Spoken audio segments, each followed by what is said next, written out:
Hello বন্ধুরা, দীপাবলির নতুন মিনি ব্লগে তোমাদের সকলকে স্বাগত জানাই। এই ব্লগটি হলো 21 অক্টোবরের কম্বাইন্ড ব্লগ। বাবা নিয়ে এসেছিল অনেক অনেক বাজি। বাড়িতে আমি করেছিলাম লক্ষ্মী গণেশের পুজো। নিজের মতো করে উপোস থেকে ঘট পেতে নিজেদের গাছের নারকোল দিয়ে খুব সুন্দর করে রঙ্গোলি আর প্রদীপ সহযোগে মা লক্ষ্মী এবং গণপতি বাপ্পার আরাধনা করেছিলাম। হ্যালো, আমি কিন্তু খুব একটা বেশি রঙ্গোলি ফোকাস করলাম না, কারণ I am not a very good artist, but দো যেহেতু রঙ্গোলিটা রিচুয়াল তার জন্য আমি ট্রাই করেছিলাম।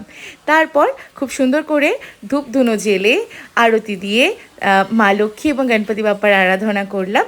আর প্রসাদ হিসেবে ছিল মিষ্টি, বেসনের লাড্ডু, এইসবই। তারপরে মা বাবা এসে আরতি দিয়ে নিল। তারপর আমিও রেডি হয়ে নিলাম, কারণ বেরোনোর ছিল আমাদের একটু।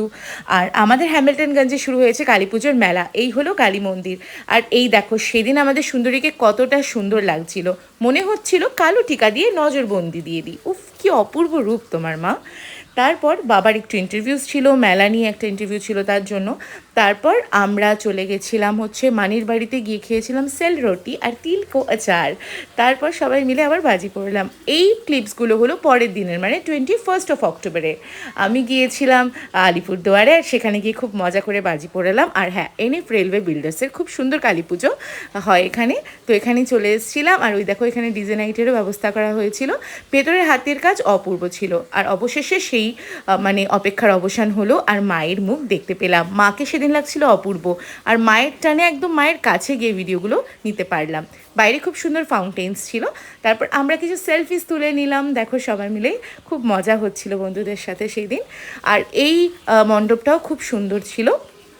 এখানের মায়ের রূপও ছিল অপূর্ব।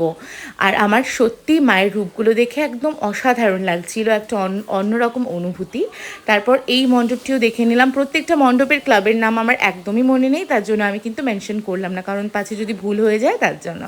আর এই মায়ের রূপটা ছিল অপূর্ব। আর এই দেখো, এই মণ্ডপটিতে লাইটসের ওয়ার্কস খুব সুন্দর হয়েছিল, আর বাইরে থেকে খুব সুন্দর লাগছিল দেখবে। এই দেখো, আমাদের পুকি কালী ঠাকুর, কি কিউট লাগছিল মাকে দেখতে, তাই না বলো?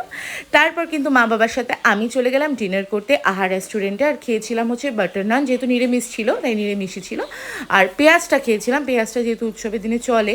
আর ছিল আলুর দম, আর তার সাথে ছিল ডাল মাখানি। টাটা, কেমন লাগলো জানি।